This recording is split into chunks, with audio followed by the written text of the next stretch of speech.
दोस्तों नमस्कार, बहुत स्वागत है आपका अखिल एकेडमी के इस ऑनलाइन प्लेटफॉर्म पर। यहाँ पर दोस्तों हम लोग आज के इस पूरे टॉपिक में भूगोल से संबंधित वन लाइनर फैक्ट्स को देखेंगे और यहाँ से दोस्तों सीधे सीधे प्रश्न परीक्षाओं में आते हैं। तो दोस्तों भूगोल की परिभाषा और ब्रह्मांड के टॉपिक पर आज हम लोग वन लाइनर फैक्ट जो कि सीधे सीधे हर किसी एग्जाम्स में पूछे जाते हैं, इनको कवर करेंगे। तो चलिए दोस्तों आरंभ करते हैं आज के अपने इस सेशन का, जिसमें हम लोग आज बात करेंगे भूगोल की परिभाषाएं एवं ब्रह्मांड पर वन लाइनर क्वेश्चंस की और उनके उत्तरों की। तो चलिए दोस्तों आरंभ करते हैं आज के अपने इस सेशन का।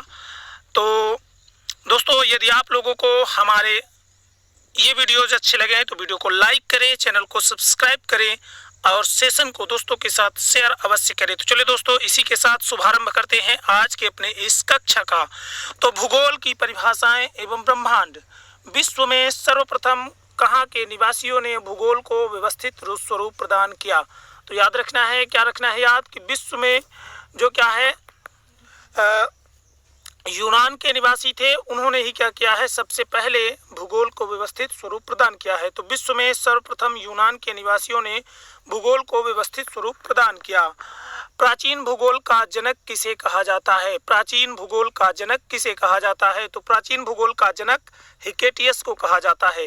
तो याद रखना है कि प्राचीन भूगोल का जनक कौन है? हिकेटियस हैं। वर्तमान भूगोल के जनक किसे कहा जाता है? वर्तमान भूगोल के जनक किसे कहा जाता है? तो वर्तमान भूगोल के जनक अलेक्जेंडर वान हम्बोल्ट को कहा जाता है। तो अलेक्जेंडर वान हम्बोल्ट को वर्तमान भूगोल का जनक कहा जाता है। भौतिक भूगोल के जनक किसे कहा जाता है? तो भौतिक भूगोल का जनक पोलिडोरिस को कहा जाता है।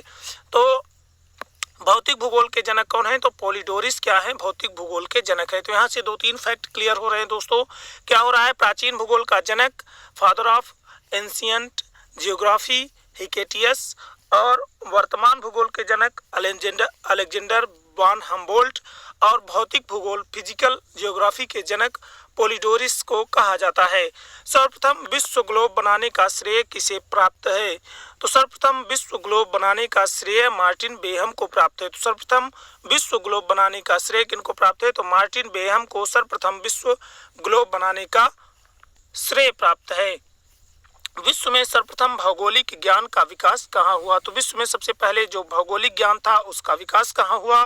तो विश्व में सर्वप्रथम भौगोलिक ज्ञान का विकास हुआ भारत में। तो भारत में क्या हुआ? सर्वप्रथम भौगोलिक ज्ञान का विकास हुआ। तो विश्व में जो भारत है यहाँ पर क्या हुआ? सर्वप्रथम भौगोलिक ज्ञान का विकास हुआ। भूगोल का पिता किसे कहते हैं? तो याद रखेंगे कि भूगोल का पिता इरेटोस्थनीज को कहा जाता है। यहाँ पे थोड़ा सा याद रखना है कि जनक कौन है? तो हिकेटियस जनक है और पिता कौन है? इरेटोस्थनीज हैं। तो प्राचीन भूगोल के जो जनक हैं वो हिकेटियस हैं और भूगोल का पिता इरेटोस्थनीज को कहा जाता है। तो इरेटोस्थनीज को क्या कहा जाता है? भूगोल का पिता कहा जाता है। आगे बात कर लेते हैं इरेटोस्थनीज की भूगोल के लिए जियोग्राफिका शब्द का प्रयोग सबसे पहले किया था। तो किसने जो है तो भूगोल के लिए जियोग्राफिका शब्द का सबसे पहले प्रयोग किया था? तो वो इरेटोस्थनीज थे जिन्होंने भूगोल के लिए जियोग्राफिका शब्द का प्रयोग किया था। तो जियोग्राफिका शब्द का प्रयोग सर्वप्रथम इरेटोस्थनीज ने भूगोल के लिए किया था। तो याद रखना है कि जियोग्राफिका शब्द का प्रयोग सबसे पहले इरेटोस्थनीज ने किया था। भूगोल पृथ्वी को केंद्र मानकर अध्ययन करने वाला विज्ञान है, ये किसने कहा था? तो किसने कहा था कि भूगोल पृथ्वी को केंद्र मानकर अध्ययन करने वाला विज्ञान है? तो याद रखेंगे कि वारेनियस ने कहा था कि भूगोल पृथ्वी को केंद्र मानकर अध्ययन करने वाला विज्ञान है। तो पृथ्वी को केंद्र मानकर अध्ययन करने वाला विज्ञान कौन सा है? भूगोल है। ये परिभाषा दी थी वारेनियस ने। और किसने कहा था भूगोल भूतल का अध्ययन है? तो भूगोल भूतल का अध्ययन है, ये कहा था कांट महोदय ने। तो कांट महोदय ने कहा था कि भूगोल क्या है? भूतल का अध्ययन है। तो भूगोल भूतल का अध्ययन है, ये परिभाषा किन्होंने दी थी? तो कांट महोदय ने दी थी। भौगोलिक विचारधाराओं में नवनियतिवाद की विचारधारा का प्रवर्तक कौन है? तो भौगोलिक विचारधाराओं में नवनियतिवाद का जो नवनियतिवाद विचारधारा है इसका प्रवर्तक कौन है? तो ग्रिफिथ टेलर क्या है? भौगोलिक विचारधाराओं में नवनियतिवाद विचारधारा के प्रवर्तक है। तो ग्रिफिथ टेलर कौन है? भौगोलिक विचारधाराओं में नवनियतिवाद की विचारधारा के प्रवर्तक हैं। वर्तमान भूत की कुंजी, भूगोल को वर्तमान भूत की कुंजी किसने कहा था? तो विद्वान जेम्स हटटन महोदय ने भूगोल को वर्तमान एवं भूत की कुंजी कहा है। स्थल रूप संरचना प्रक्रम तथा अवस्था का प्रतिफल होता है। तो स्थल रूप संरचना प्रक्रम तथा अवस्था का प्रतिफल होता है, यह किसका कथन है? तो W.M. डेविस ने क्या कहा था कि भूगोल क्या है? स्थल रूप संरचना प्रक्रम तथा अवस्था का प्रतिफल होता है।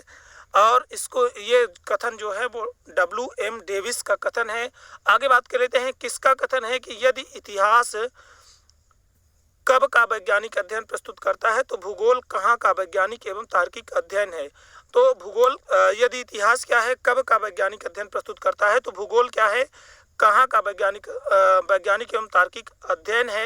ये कार्ल सावर महोदय जी का कथन है। तो कार्ल सावर महोदय जी ने कहा था कि यदि इतिहास क्या है, कब का वैज्ञानिक अध्ययन प्रस्तुत करता है, तो भूगोल कहाँ का वैज्ञानिक एवं तार्किक अध्ययन है। आगे बात कर लेते हैं भू आकृति विज्ञान का जन्मदाता किसे कहा जाता है? तो भू आकृति विज्ञान का जन्मदाता किसको कहते हैं? तो याद रखेंगे कि भू आकृति विज्ञान का जन्मदाता पेसल को कहा जाता है। तो भू आकृति विज्ञान का जन्मदाता जियोमॉर्फोलॉजी साइंस का जो क्या है जन्मदाता है, वो पेसल को कहा जाता है। रुको और जाओ नियतिवाद की विचारधारा के प्रतिपादक कौन थे? तो रुको और जाओ नियतिवाद की विचारधारा के प्रतिपादक ग्रिफिथ टेलर थे। तो ग्रिफिथ टेलर क्या थे? रुको और जाओ नियतिवाद की विचारधारा के प्रतिपादक थे। मानव भूगोल को मानव पारिस्थितिकी के रूप में परिभाषित करने वाला विद्वान कौन है? तो मानव भूगोल को मानव पारिस्थितिकी के रूप में परिभाषित करने वाले विद्वान H.H. बैरोज हैं। तो H.H. बैरोज क्या है? भूगोल को मानव पारिस्थितिकी के रूप में परिभाषित करने वाले विद्वान हैं। तो H.H. बैरोज भूगोल को मानव पारिस्थितिकी के रूप में परिभाषित करने वाले विद्वान हैं। आगे बात कर लेते हैं गणितीय भूगोल का प्रारंभकर्ता किसको कहा जाता है? तो गणितीय भूगोल का प्रारंभकर्ता है थेल्स महोदय। तो थेल्स महोदय क्या है? गणितीय भूगोल के प्रारंभकर्ता हैं। सर्वप्रथम सौरमंडल के बारे में विश्व के समक्ष जानकारी प्रस्तुत करने का श्रेय किस विद्वान को है? तो सर्वप्रथम सौरमंडल के बारे में विश्व के समक्ष जानकारी प्रस्तुत करने का श्रेय किस विद्वान को है? तो कापरनिकस को। सर्वप्रथम कापरनिकस ने बताया था सौरमंडल के बारे में विश्व को। तो आगे बात कर लेते हैं सूर्य के चारों ओर घूमने वाले खगोलीय पिंड को क्या कहते हैं? तो सूर्य के चारों ओर घूमने वाले खगोलीय पिंड को ग्रह कहते हैं। तो ग्रह क्या है? सूर्य के चारों ओर घूमने वाला खगोलीय पिंड है। किस ग्रह के चारों ओर परिक्रमा करने वाले छोटे आकाशीय पिंड किसी ग्रह के चारों ओर परिक्रमा करने वाले छोटे आकाशीय पिंड को क्या कहते हैं? तो जो क्या करता है, सूर्य के चारों ओर घूमने वाला खगोलीय पिंड होता है वो ग्रह है, और जो ग्रह की परिक्रमा करते हैं मतलब ग्रह के चारों ओर घूमने वाले छोटे आकाशीय पिंड होते हैं उनको क्या कहते हैं? उपग्रह कहते हैं। आगे बात कर लेते हैं ग्रहों की गति का नियम किसने प्रतिपादित किया था? तो ग्रहों की गति का नियम किसने प्रतिपादित किया था?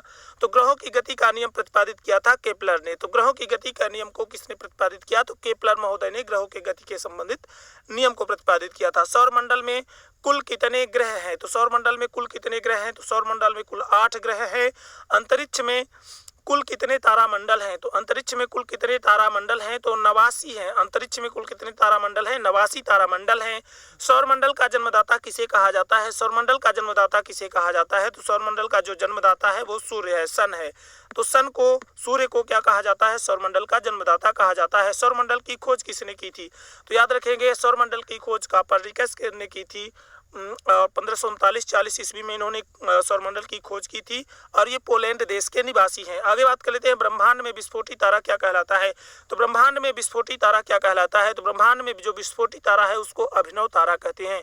तो ब्रह्मांड का जो विस्फोटी तारा है वो क्या है? अभिनव तारा है। आगे बात कर लेते हैं क्षेत्रीय भूगोल का पिता किस भूगोलवेत्ता को कहा जाता है? तो क्षेत्रीय भूगोल का पिता कार्ल रिटर को कहा जाता है। कार्ल रिटर को क्षेत्रीय भूगोल का पिता कहा जाता है। मानव भूगोल का पिता किसे कहा जाता है? तो मानव भूगोल का पिता ब्लास को कहा जाता है। तो ब्लास को मानव भूगोल का पिता कहा जाता है। ब्लास को मानव भूगोल का पिता कहा जाता है, और क्षेत्रीय भूगोल का पिता कार्ल रिटर को कहा जाता है। तो कार्ल रिटर को क्षेत्रीय भूगोल का पिता और ब्लास को मानव भूगोल का पिता कहा जाता है। मानव भूगोल अस्थायी पृथ्वी एवं चंचल मानव के पारस्परिक परिवर्तनशील संबंधों का अध्ययन है। यह किसका कथन है? तो किसका कथन है कि मानव भूगोल अस्थायी पृथ्वी एवं चंचल मानव के पारस्परिक परिवर्तनशील संबंधों का अध्ययन है। तो अलेक्जेंडर वान हम्बोल्ट महोदय जी का क्या है कथन है कि मानव भूगोल अस्थायी पृथ्वी एवं चंचल मानव के पारस्परिक परिवर्तन संबंधी परिवर्तनशील संबंधों का अध्ययन है। आगे बात कर लेते हैं, चूंकि मानव पृथ्वी पर निवास करता है अतः पृथ्वी पर निर्भर है, यह कथन किसका है? तो जीन ब्रुन्स का कथन है कि मानव क्या है, पृथ्वी पर निवास करता है अतः पृथ्वी पर निर्भर है।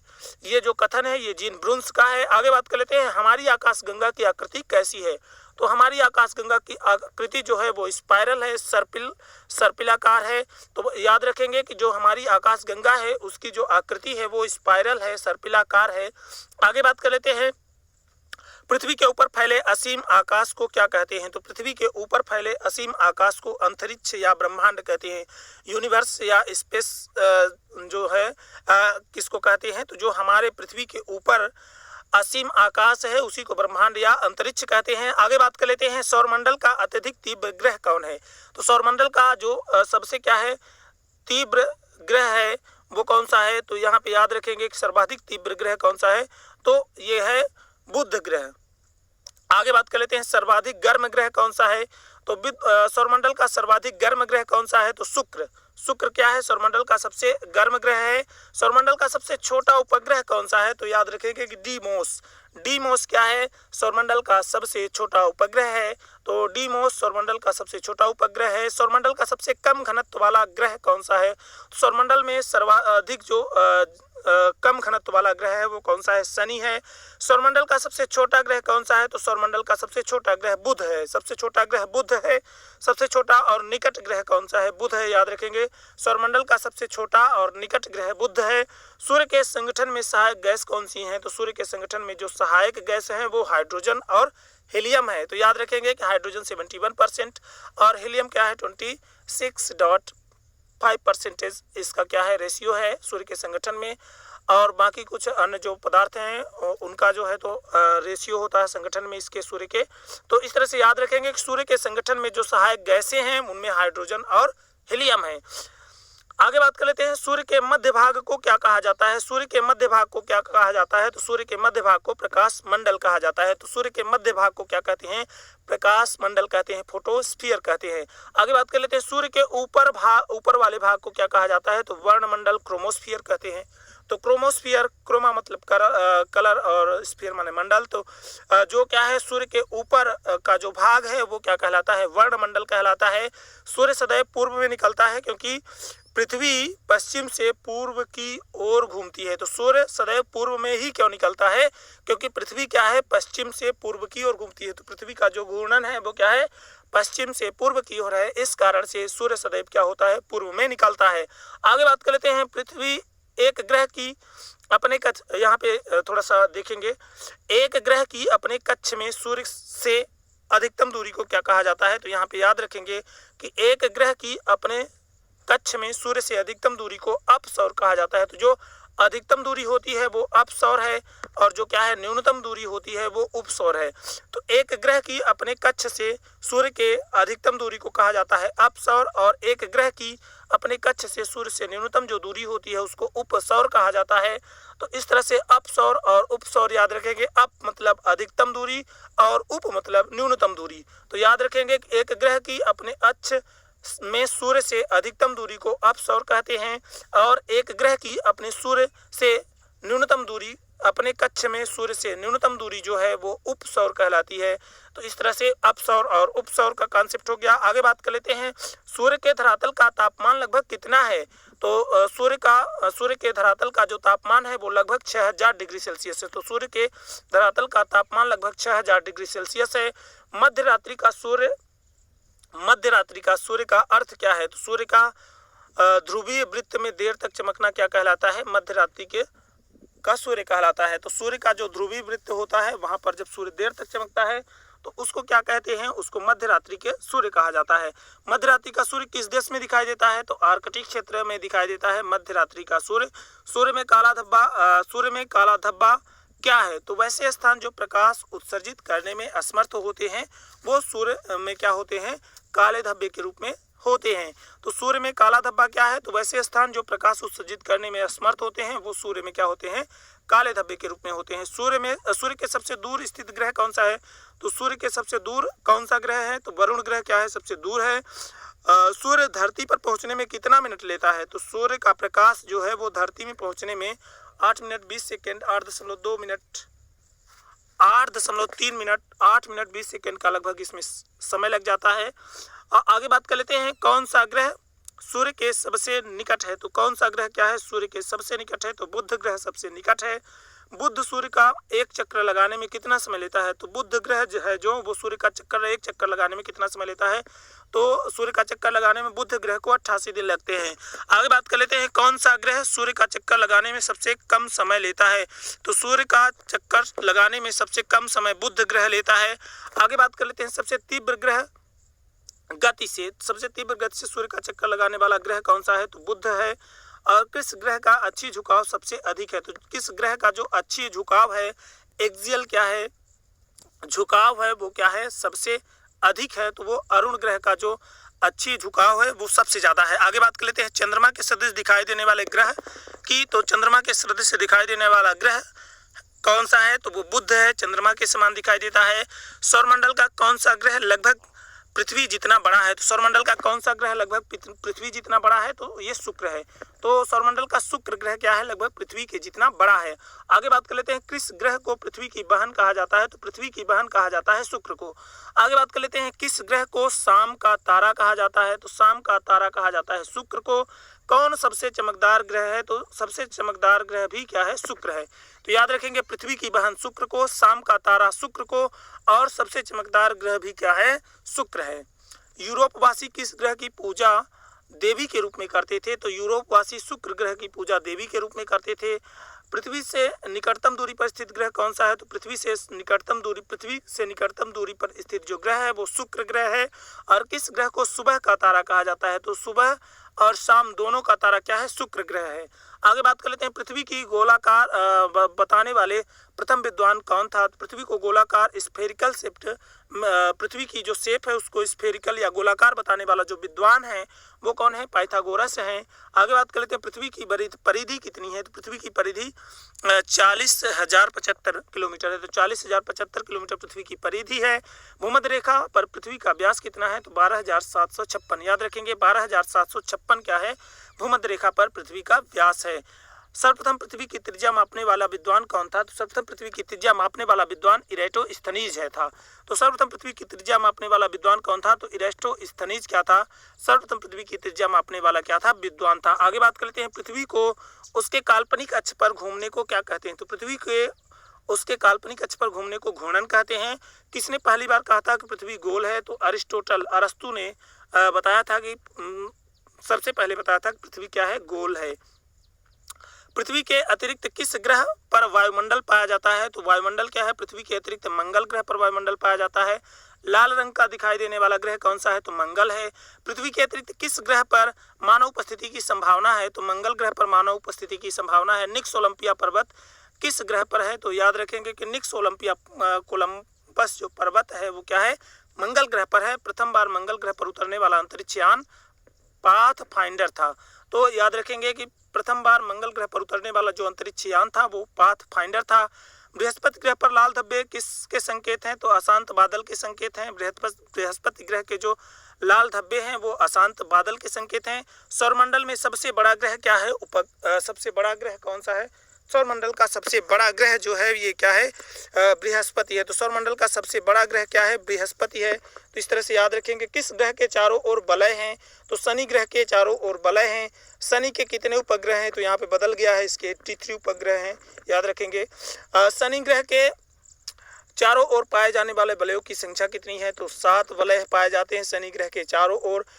शनि ग्रह के सर्वप्रथम किस खगोल शास्त्री ने देखा था? तो गैलीलियो ने सबसे पहले शनि ग्रह को देखा था। नंगी आंखों द्वारा दिखने वाला सबसे दूर का ग्रह कौन सा है? तो वो शनि ग्रह है जो नंगी आंखों से दिखाई देता है। सौरमंडल का सबसे कम घनत्व वाला ग्रह कौन सा है? तो शनि ग्रह का घनत्व जो है वो सबसे कम है। आगे बात कर लेते हैं, शनि ग्रह का सबसे बड़ा उपग्रह कौन सा है? तो ये टाइटन है। यूरेनस की खोज किसने की थी? तो यूरेनस की खोज विलियम हर्शेल महोदय ने की थी, 1781 में की थी।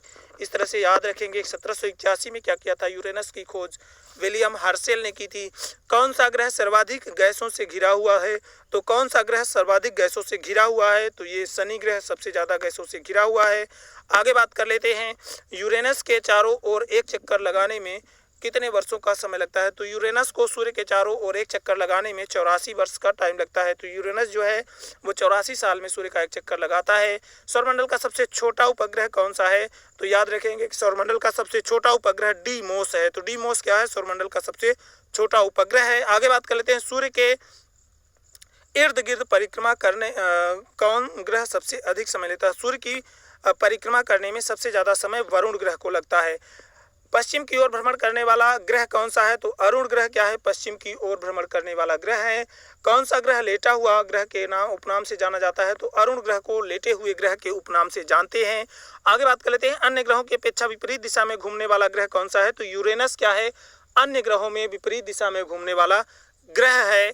आगे बात कर लेते हैं, कौन सा ग्रह हरे प्रकाश को उत्सर्जित करता है? तो अरुण ग्रह जो है ये हरे प्रकाश को उत्सर्जित करता है, इस कारण से इसको कभी कभी हरा ग्रह भी कह दिया जाता है। आगे बात कर लेते हैं, किस गैस को की उपस्थिति के कारण अरुण ग्रह हरे रंग का दिखाई देता है? तो अरुण ग्रह मीथेन गैस की उपस्थिति के कारण हरे रंग का दिखाई देता है। सौर परिवार में कौन सा ग्रह सबसे अधिक ठंडा ग्रह है? तो नेपच्यून क्या है? सबसे अधिक ठंडा ग्रह है। सौरमंडल का बाह्यतम ग्रह कौन सा है? तो नेपच्यून क्या है? बाह्यतम ग्रह है। तो सौरमंडल का जो बाह्यतम ग्रह है, सबसे बाहरी ग्रह है, वो कौन सा है? नेपच्यून है। आगे बात कर लेते हैं, कौन सा ग्रह सहोदर भाई के नाम से जाने जाते हैं? तो अरुण और वरुण ग्रह क्या है?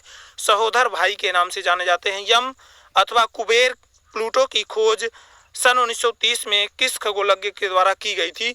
तो यम या कुबेर की खोज किसने की थी? प्लूटो की खोज किसने की थी? तो 1930 में क्लाइड टॉम्बाउ के द्वारा क्या की गई थी? क्लाउड टॉम्बैक के द्वारा क्या किया गया था? प्लूटो ग्रह की खोज की गई थी, जो कि वर्तमान में ग्रहों की परिभाषा से क्या हो गया है? बाहर हो गया है। आगे बात कर लेते हैं, कौन सा खगोलीय पिंड रात की रानी कहलाता है? तो रात की रानी के नाम से चंद्रमा को जाना जाता है। पृथ्वी एवं चंद्रमा के बीच स्थित अंतरिक्ष को किस नाम से जाना जाता है? तो सिस लूनर पृथ्वी और चंद्रमा के बीच स्थित जो अंतरिक्ष है उसको सिस लूनर के नाम से जाना जाता है। सी ऑफ ट्रैंक्विलिटी कहाँ पर स्थित है? तो ये चंद्रमा पर है। तो सी ऑफ ट्रैंक्विलिटी कहाँ है? चंद्रमा पर है। चंद्रमा पृथ्वी का एक चक्कर कितने दिनों में लगाता है? तो चंद्रमा पृथ्वी का एक चक्कर लगभग 27.3 दिन में लगाता है। तो 27.3 दिन में क्या करता है? चंद्रमा पृथ्वी का एक चक्कर लगा लेता है।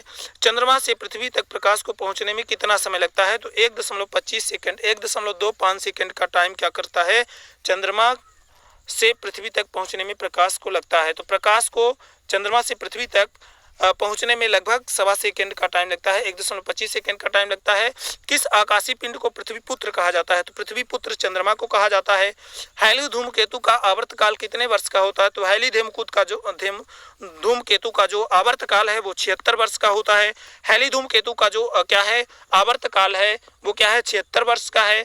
मंगल तथा बृहस्पति ग्रहों के मध्य सूर्य की परिक्रमा करने वाले खगोलीय पिंड को क्या कहते हैं? तो मंगल एवं बृहस्पति ग्रहों के मध्य सूर्य की परिक्रमा करने वाले खगोलीय पिंड को क्षुद्र ग्रह कहते हैं। तो मंगल और बृहस्पति के बीच जो मध्य जो सूर्य की परिक्रमा करने वाले खगोलीय पिंड हैं उनको क्या कहा जाता है? क्षुद्र ग्रह कहा जाता है। एक कैलेंडर वर्ष में अधिक से अधिक कितने ग्रहण हो सकते हैं? तो एक कैलेंडर वर्ष में अधिकतम 7 ग्रहण लग सकते हैं।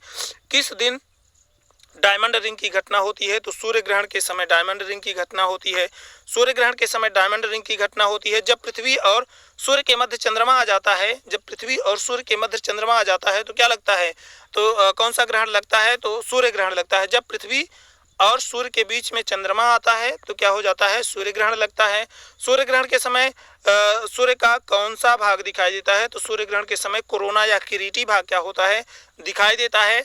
जब सूर्य एवं चंद्रमा के बीच में पृथ्वी आता है तो कौन सा ग्रहण लगता है? तो जब सूर्य और चंद्रमा के बीच में पृथ्वी जब बीच में होती है तो चंद्र ग्रहण लगता है, और जब चंद्रमा बीच में होता है तो सूर्य ग्रहण लगता है। ये याद रखना है आपको। जब क्या होगा बीच में क्या होगा? मून होगा तो सूर्य ग्रहण लगेगा, और जब बीच में क्या होगी? पृथ्वी होगी तो उस टाइम पर क्या होगा? चंद्र ग्रहण लगेगा। चंद्र ग्रहण किस दिन घटित होता है? तो पूर्णिमा के दिन चंद्र ग्रहण घटित होता है। चंद्र ग्रहण की घटना कब होती है? तो पूर्णिमा के दिन होती है। सूर्य ग्रहण की घटना कब होती है? अमावस्या के दिन होती है। किस तिथि को उत्तरी गोलार्ध में सबसे लंबा दिन होता है? तो याद रखेंगे 21 जून को उत्तरी गोलार्ध में सबसे लंबा दिन होता है।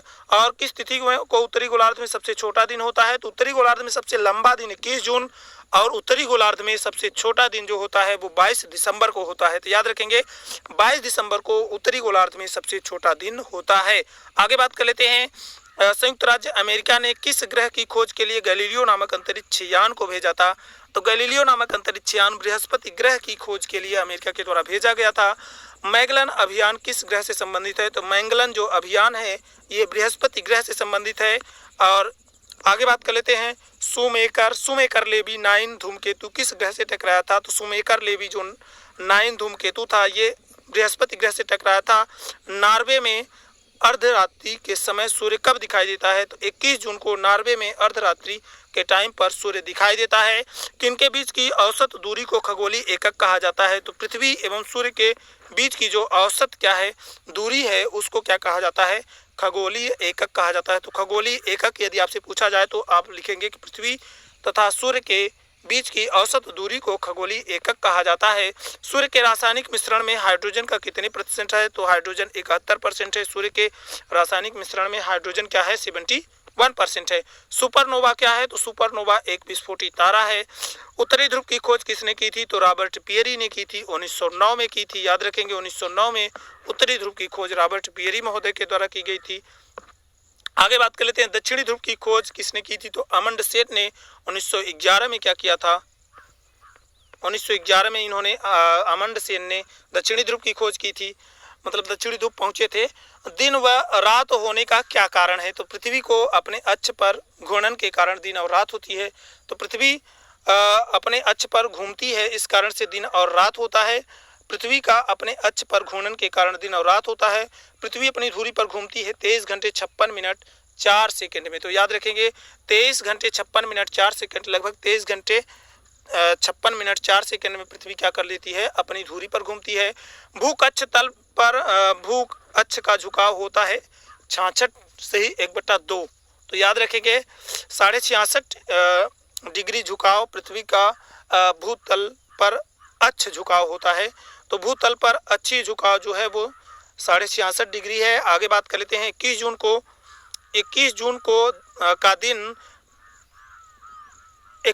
को दिन का प्रकाश उत्तरी गोलार्ध उत्तरी ध्रुव पर दिखाई देता है 24 घंटे। तो उत्तरी ध्रुव पर 21 जून को कितना प्रकाश मिलता है? तो 24 घंटे मिलता है। सूर्य की किरणें विषुवत रेखा पर सीधी पड़ती हैं कब? तो 21 मार्च और 23 सितंबर को सूर्य की किरणें विषुवत रेखा पर सीधी पड़ती हैं और इसी दिन क्या होता है? जो दिन और रात होते हैं वो क्या होते हैं? एकदम बराबर होते हैं। ध्रुवों पर दिन की अवधि कितनी होती है? तो ध्रुवों पर जो दिन की अवधि है ये 6 माह की होती है। पृथ्वी का ध्रुवीय व्यास उसके विषुवतीय व्यास से कितना कम है? तो पृथ्वी का जो ध्रुवीय व्यास है वो उसके विषुवतीय व्यास से कितना कम है? तो 43 कितने किलोमीटर है? तो 43 किलोमीटर है, याद रखेंगे। आगे बात कर लेते हैं पृथ्वी का विषुवतीय व्यास लगभग कितना है? तो 12,756। तो विषुवतीय व्यास पृथ्वी का कितना है? तो 12,756 किलोमीटर है। पृथ्वी की धुरी कैसी है? तो झुकी हुई है। और नासा के किस ग्रह से संबंधित मिशन का नाम जूनो है? तो जूनो ग्रह जो नासा का है वो बृहस्पति से संबंधित है। आगे बात कर लेते हैं किस आकाशीय पिंड को परिक्रमण एवं परिभ्रमण के किस आकाशीय पिंड को परिक्रमण और परिभ्रमण में बराबर समय लगता है? तो किस आकाशीय पिंड को परिक्रमण एवं परिभ्रमण में बराबर समय लगता है? तो चंद्रमा को क्या लगता है? आकाशीय पिंड के परिक्रमण और परिभ्रमण में बराबर समय लगता है। क्लेवियस क्या है? तो चंद्रमा पर स्थित सबसे बड़ा क्रेटर क्या है? क्लेवियस है चंद्रमा पर स्थित सबसे बड़ा क्रेटर है। आकाश का सबसे चमकदार तारा सीरियस है। तो आकाश का जो क्या है सबसे चमकदार तारा है वो कौन सा है? सीरियस या साइरस है। सर्वप्रथम खोजा गया क्षुद्र ग्रह सीरस है और सबसे पहले जिस क्षुद्र ग्रह की खोज की गई थी वो सीरस है। आगे बात करते हैं ब्लू मून परिघटना होती है जब एक ही माह में 2 पूर्णिमा होती है तो उस परिघटना को ब्लू मून कहते हैं। और किस ग्रह को सौंदर्य का देवता कहा जाता है? तो किस ग्रह को सौंदर्य का देवता कहा जाता है? तो सौंदर्य का देवता कहा जाता है शुक्र ग्रह को।